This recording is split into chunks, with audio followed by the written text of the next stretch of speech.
Thank you, sir. Please. Please. Thank you, sir. So, sir... have patience of listening, Honorable Finance Minister. Please, have patience of listening, Honorable Finance Minister now. Please. So thank you, sir. As I said, we are dealing with 3 different acts and their amendments. Because of the evolving global situation, sir, Income Tax Amendment Ordinance of 2026 was brought in sometime early June 2026. And in that, we had just 2 proposals in the ordinance. The 2 proposals were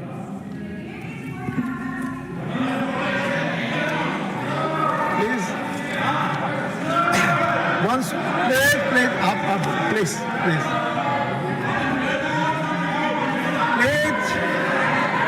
Please. Sir, that is, Please.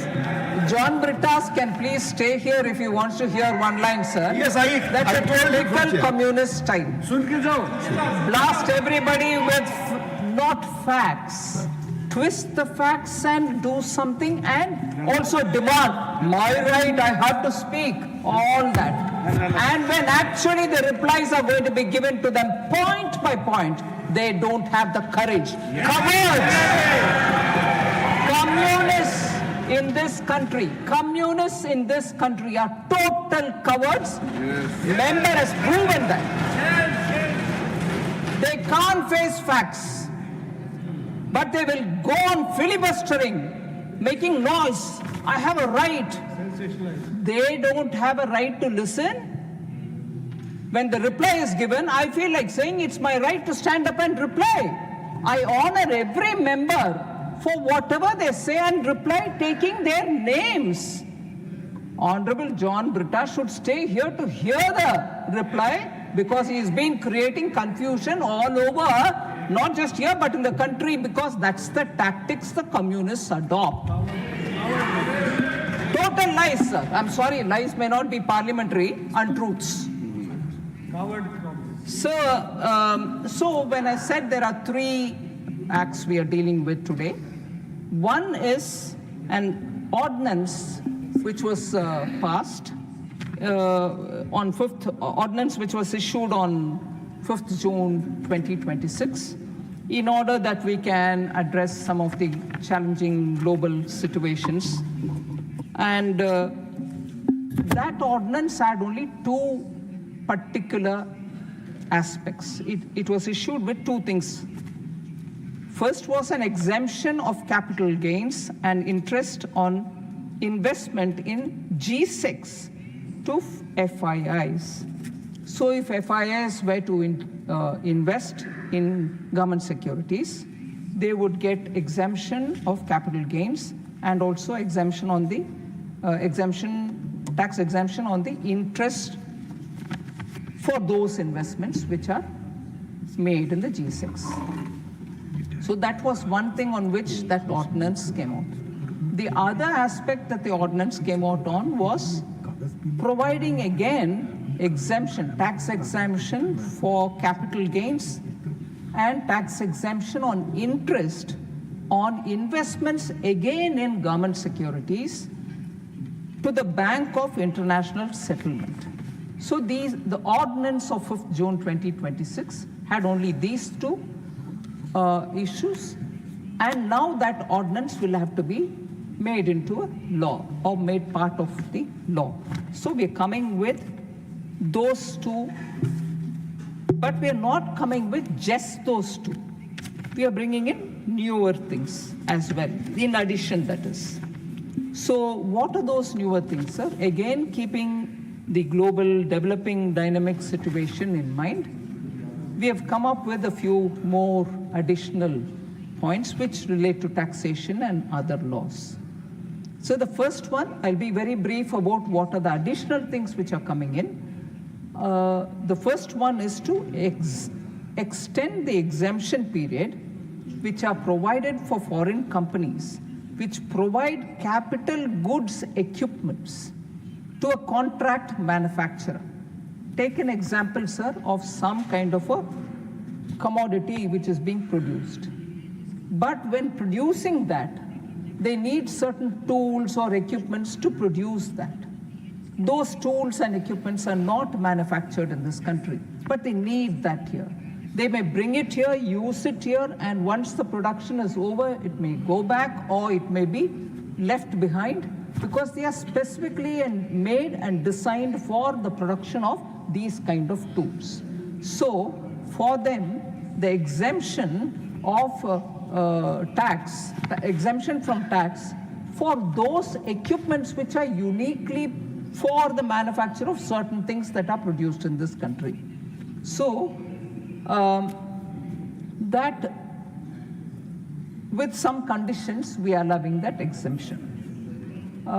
The conditions, I will just say one or two conditions which have to be satisfied for becoming eligible for those exemption is the ownership of such capital goods or equipment or tools remains with the foreign company. It cannot be transferred to the local company. Such capital goods and equipment or tools is under the control and the direction of the contract manufacturer who's manufacturing in this country.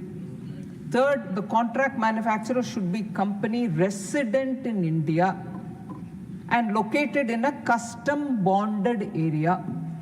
And finally, the contract manufacturer produces electronic goods on behalf of a foreign company for a consideration. If he fulfills these conditions, they will be eligible for the tax exemption for those tools, for those machines which come uniquely for manufacturing those items.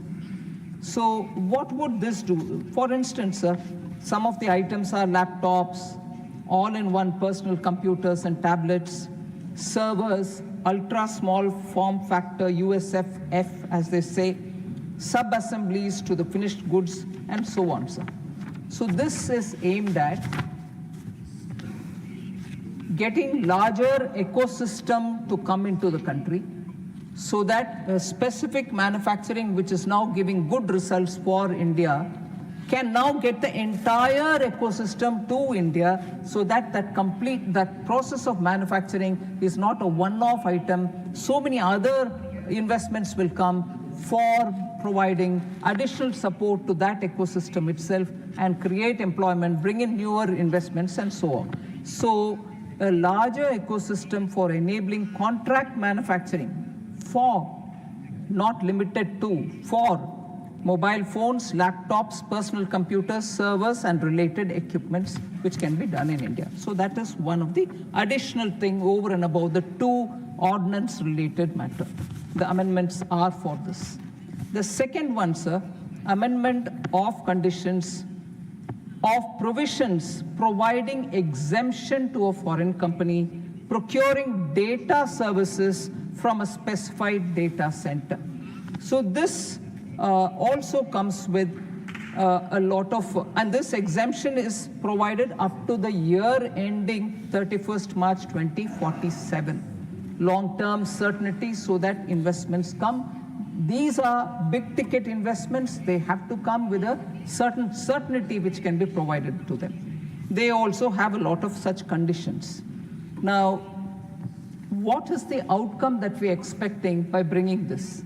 The outcome that I'm expecting is to provide ease of doing business for companies, providing cloud services by way of procuring data center services in India.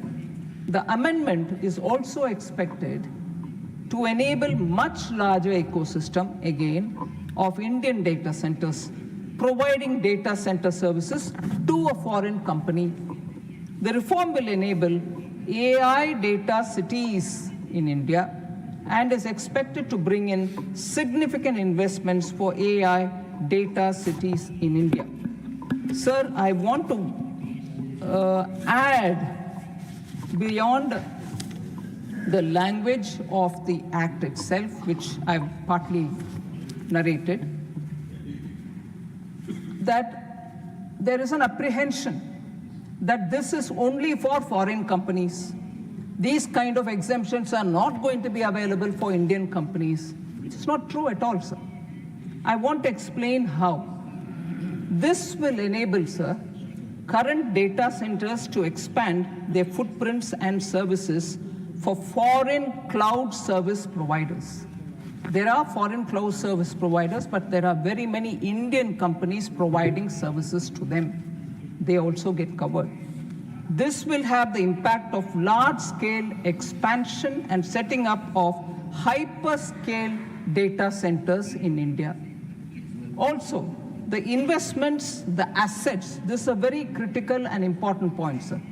The investment, the assets, the employment, and also the profits which will rest with Indian companies on account of data center reforms. I repeat that line, sir. The investment, the assets, the employment, and also the profit will rest with Indian companies on account of the data center reforms. Another point, sir. The reseller entity of this foreign cloud service provider will also be an Indian entity. These taxes shall also come to India back again and will expand the reseller ecosystem. The exemption to the foreign cloud service provider is given till 2047 because data center is a long gestation asset and long working life.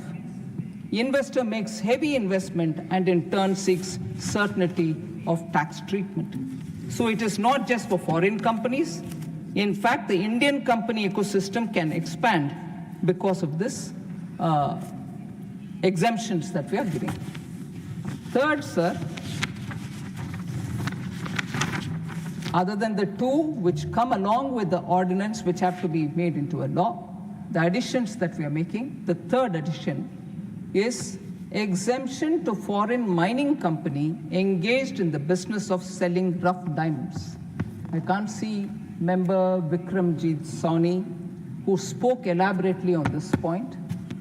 Foreign mining companies, sir, are allowed, not today, since 2016, to display uncut and unassorted diamonds in specified or special notified zones, such as Mumbai and Surat, and such display is exempted from forming a business connection in India. They come, bring stocks, display it, and whatever is chosen is also taken back, and then they bill it from there. They have no other connection with any of the buyers or companies which are here. This has been on since 2016. For enabling sale of rough diamonds in these zones, safe harbor rules or a framework under Rules 99-102 of the Income Tax Rules 2026 was provided for foreign mining companies engaged in the business of selling raw diamonds, uncut diamonds, wherein the profit and gains of the eligible business chargeable to tax shall be 4%. That is the safe harbor, or more of the gross receipts from that business. So in order to promote the ecosystem for trading in raw and rough diamonds and provide tax certainty, it is proposed through this amendment that we are bringing to expand the definition of raw or rough diamonds to include assorted diamonds and also provide exemption to a foreign company engaged in the business of diamond mining or a foreign company functioning as a site holder, broker, aggregator, or a tender and auction entity for such businesses for a period of 15 years up to tax year ending 31st March 2041. We have elaborately mentioned each one of the categories so that there is no confusion about who's eligible and who's not eligible. The new provision, therefore, is proposed to be inserted at serial number 13F of the table in Schedule 4 of the Income Tax Act 2025. The amendment outcome, sir, what are we expecting from this? The amendment is expected to shift some of the diamond trading businesses which happen in places like Amsterdam, Antwerp, or parts of Israel to move to India, diamond trading business to India, and also promote ecosystem for financing of buying and selling of diamonds in India itself. Now also somewhat in Middle East, Dubai, and so on. So all these people, because of this exemptions provided, can now do that wholesale business here and be accessible to Indian buyers. That is the outcome that we expect, that the entire ecosystem can be available here. India is very well known for polishing and cutting the diamonds. Now, if that business also moves here, our diamond industry, which is a very labor-intensive, maximum labor employment is provided by these units, can benefit. So, fourth amendment which we are bringing here, exemption to a foreign company storing components for sale to a contract manufacturer involved in manufacturing of specified electronic goods. So I just want to elaborate on this. Assume that there is a phone manufacturer. There are several thousands of little parts which go into making that phone. Each time he wants a particular component, he will have to place an order, wait for the component to be brought in, then supplied, then make it. But making of these items, which are very export sensitive, require timely supply of these components. There is no way in which you can expedite the supply if you have to each time import it. So among the industry, the idea was, if there was, unless they're keeping it in a ship in the high seas, instead of that, they could hold it within our borders, somewhere close to the port, not as a ownership. It's in the ship or here, but immediately supplied to that particular notified manufacturer, that particular component, and whatever tax has to be paid will be paid. Therefore, foreign companies were provided a safe harbor till now at the rate of 2% or more of the gross receipts from the business activity of storage of components in a warehouse in a custom bonded area.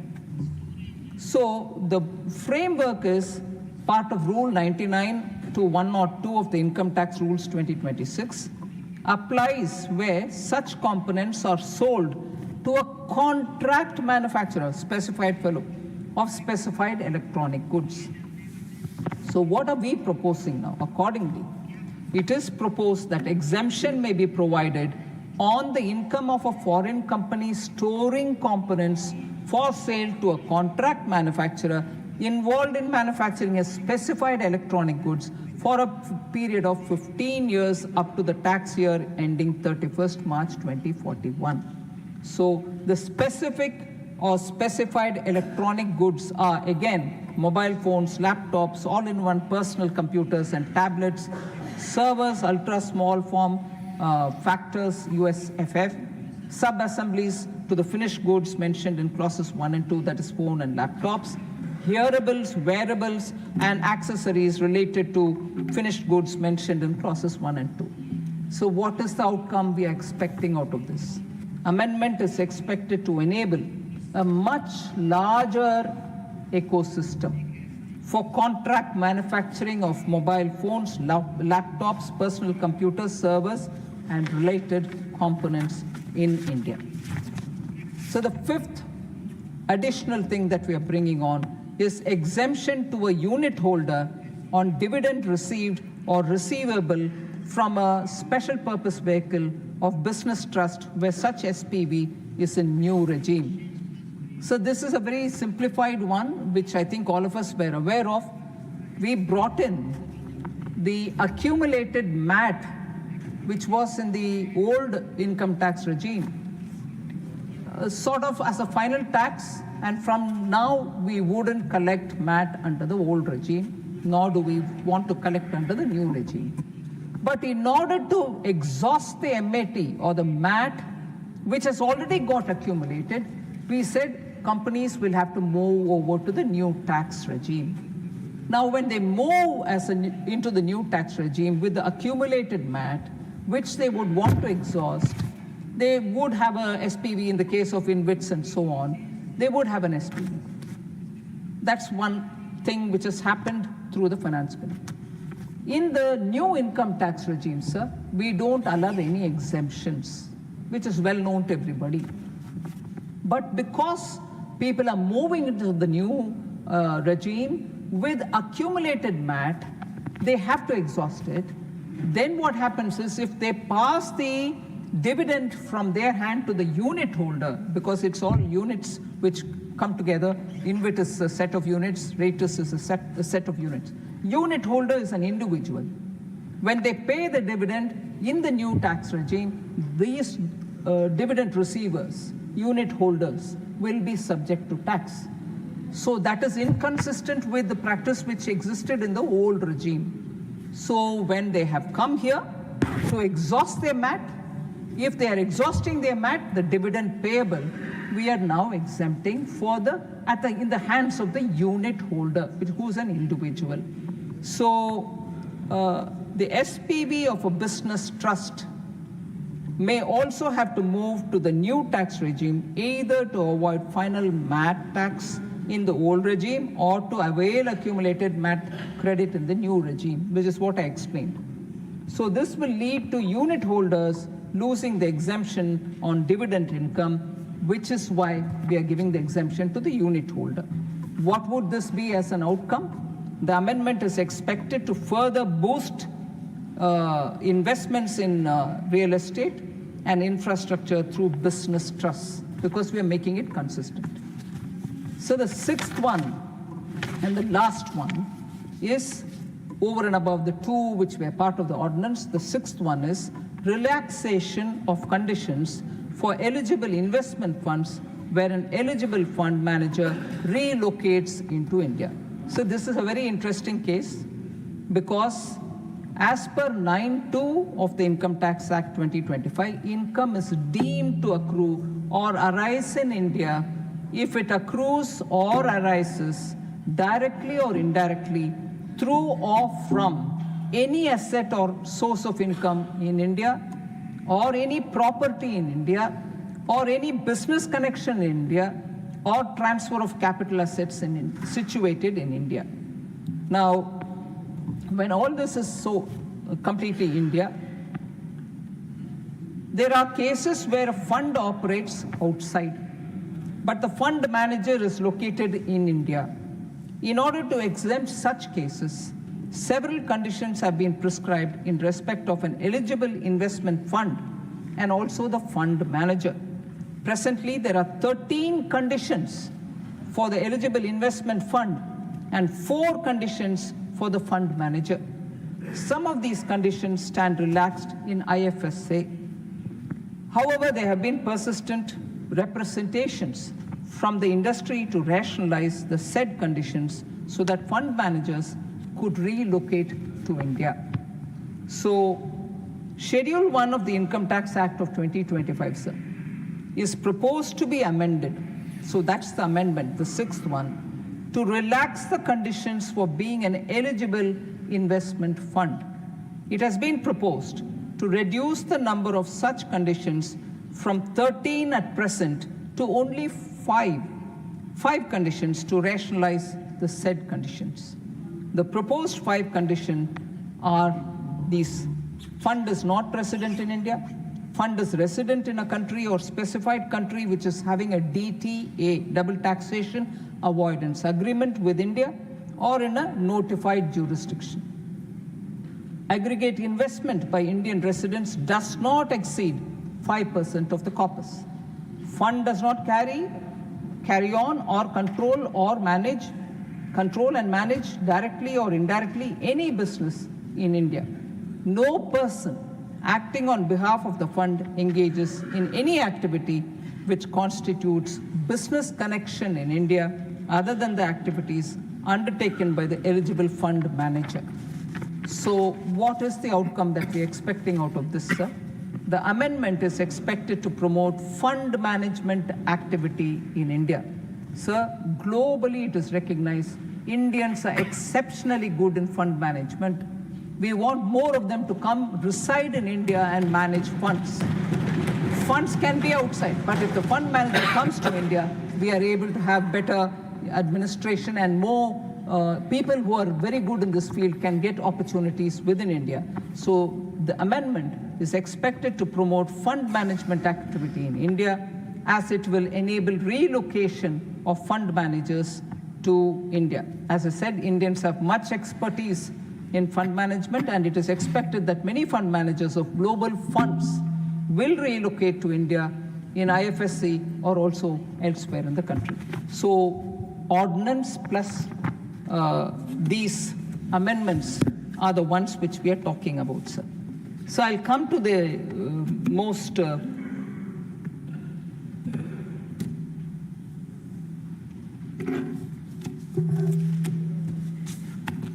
discussed and debated points, sir. On the UPI. First of all, what does this amendment do about the UPI?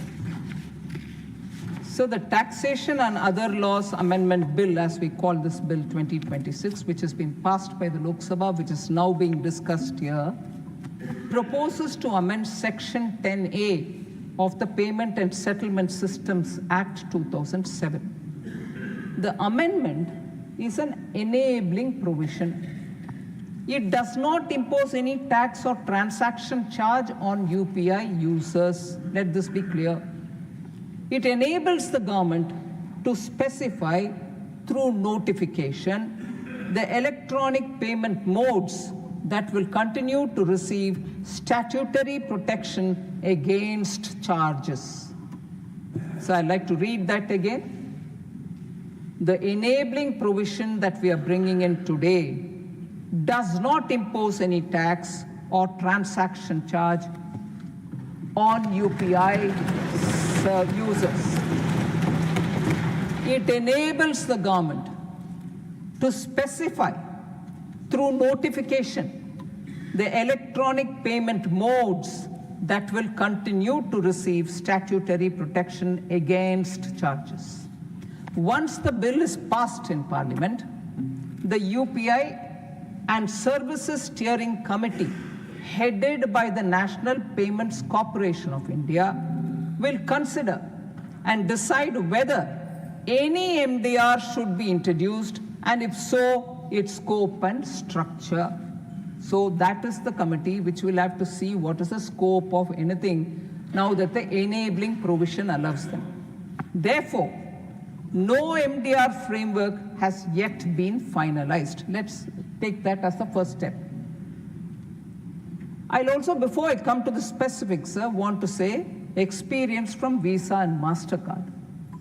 Electronic merchants routinely pay MDR of around 1.5% to 2% or plus more than 2% on credit cards and up to 0.90% on debit cards today too.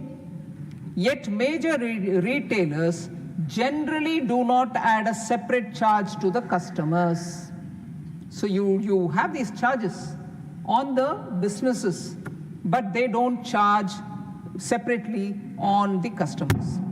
Instead, they actively promote card usage through discounts and EMI offers. For instance, I'm taking names just for us to understand. Amazon, Flipkart, Chroma, Reliance Digital, Vijay Sales, etc.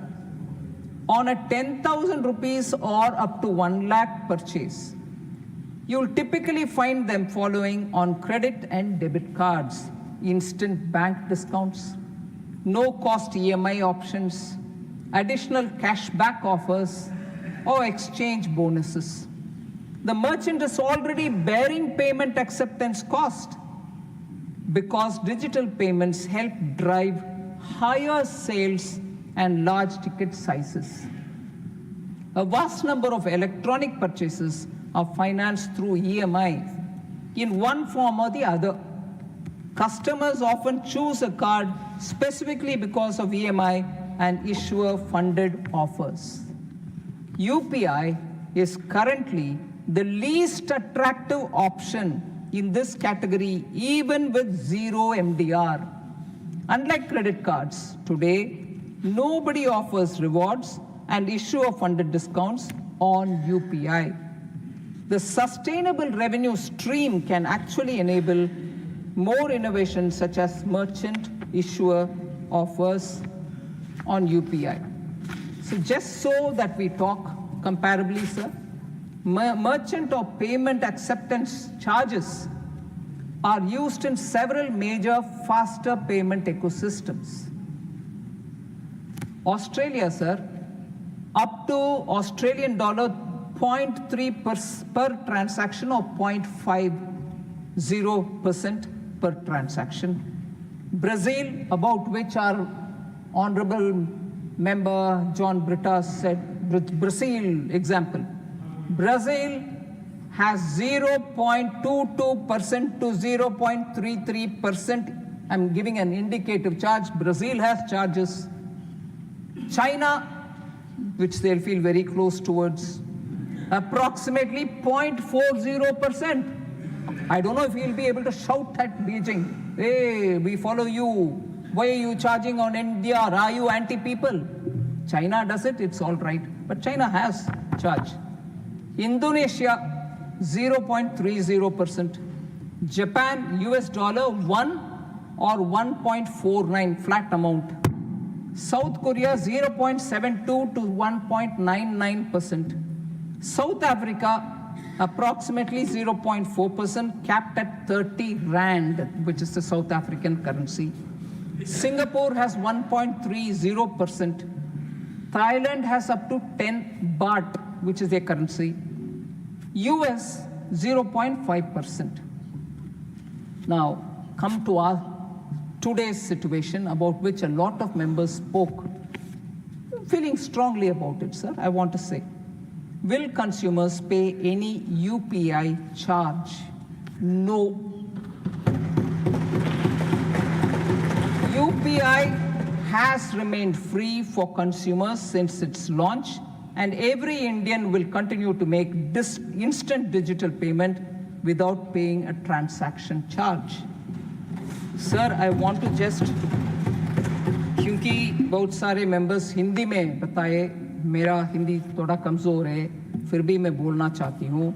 I heard honorable member Sanjay Singh saying, चाय वाला, सब्जी वाला, ठेले वाला, पटरी वाला, छोटे छोटे व्यापारी, मिनिमम सर्विस चार्ज वगैरह, ये कोई एमडीआर पे नहीं करेंगे. चाय वाले के ऊपर, सब्जी वाले के ऊपर, ठेले वाले के ऊपर, पटरी वाले के ऊपर एमडीआर चार्ज नहीं लगेगी.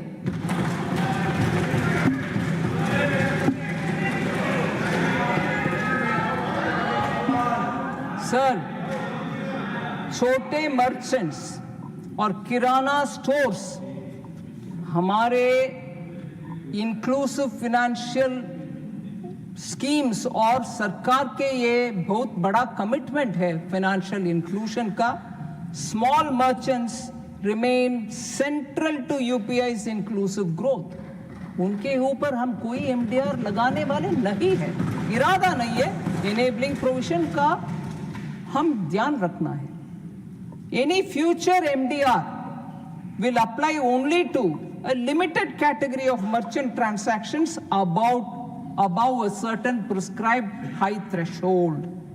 The vast majority of merchant transactions, including ordinary low-value transactions, will continue to remain free.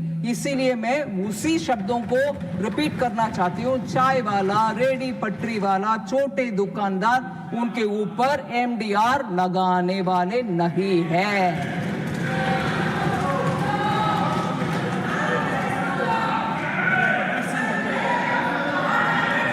Please.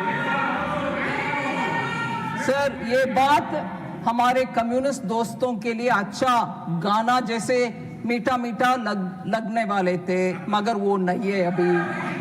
हाँ, उनको हम जाके बोलना चाहिए, भैया प्लीज इतना अच्छा खुशखबरी हम आपको दे रहे हैं, मगर बाहर जाकर दोबारा वही गलत फहमियां रगड़ करके बोलना नहीं है. पार्लियामेंट में जब जवाब दे दिया बाहर जाकर के गलत फहमी फैलाने वाले के ऊपर इस देश में कुछ प्रश्न उठाना चाहिए। मैं ये नहीं बोल रही हूँ कानून बनाना चाहिए, कम से कम उनके ऊपर प्रश्न तो उठाना चाहिए। ये क्या है भाई? पार्लियामेंट में सुन लिया, एनपीसीआई कल तो मीडिया में बोल दिए, डिपार्टमेंट ऑफ फाइनेंशियल सर्विसेज के द्वारा प्रेस नोट भी आ गए ना, फिर भी हम हमारे ही ध्वनि में जाएंगे, गलतफहमी कहाँ सर? सो आदत की मजबूर। केरल में भी साफ हो गया। हाँ, इसीलिए केरल में भी टोटल साफ हो गए। भारत देश में अभी कई कम्युनिस्ट का राज्य नहीं है sir. So the amendment does not contemplate a blanket charge on vegetable vendors, चाय वाले, फ्लावर वाले, ऑटो ड्राइवर्स, किराना स्टोर, किसी के ऊपर हम कोई इसमें नहीं। So इससे ज़्यादा इस विषय में और ना करते हुए sir, world largest real time payment system हमारा है। In July 2026 alone, we processed 2,366 crore transactions worth, in July alone, worth 29.9 lakh crores. World record. So ये हमारा छोटे स्वनिधि व्यापारी या डिजिटल पेमेंट के द्वारा छोटे छोटे क्यूआर कोड्स रखने वाले, रेडी पटरी वाले, सब के देन है भारत देश का। उनके ट्रांसैक्शंस के द्वारा हमारी यूपीआई बढ़ रही है। और हमारे ही स्पीकर शायद हमारे महाराष्ट्र से जो बात किए, धनंजय याद दिलाए हमें कैसे फॉर्मर वित्त मंत्री जी हंसी मजाक से हमारे देश में पावर है क्या, छोटे लोगों के पास इंटरनेट है क्या वगैरह पूछे थे एक समय पर। सब लोग उनके साथी हंस रहे थे। आज उसी यूपीआई 2,366 करोड़ एक ही जुलाई 2026 महीना में ट्रांसैक्शन किए पूरे देश में चल रही है। हम इसका वैल्यू समझ रहे हैं और 11 देश में लाइव यूपीआई आज भी अवेलेबल है, सिर्फ भारत में नहीं पूरे दुनिया में। इसीलिए मैं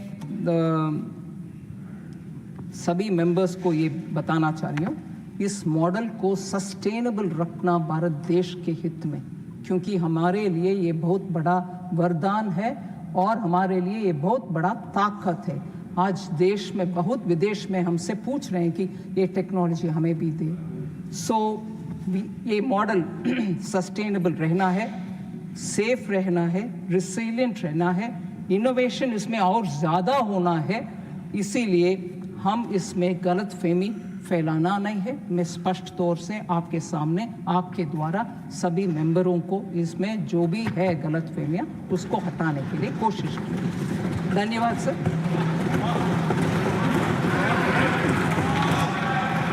माननीय सदस्यगण, नो यहाँ नहीं है।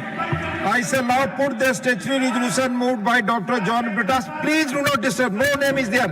यहाँ कोई नाम नहीं, please. I shall now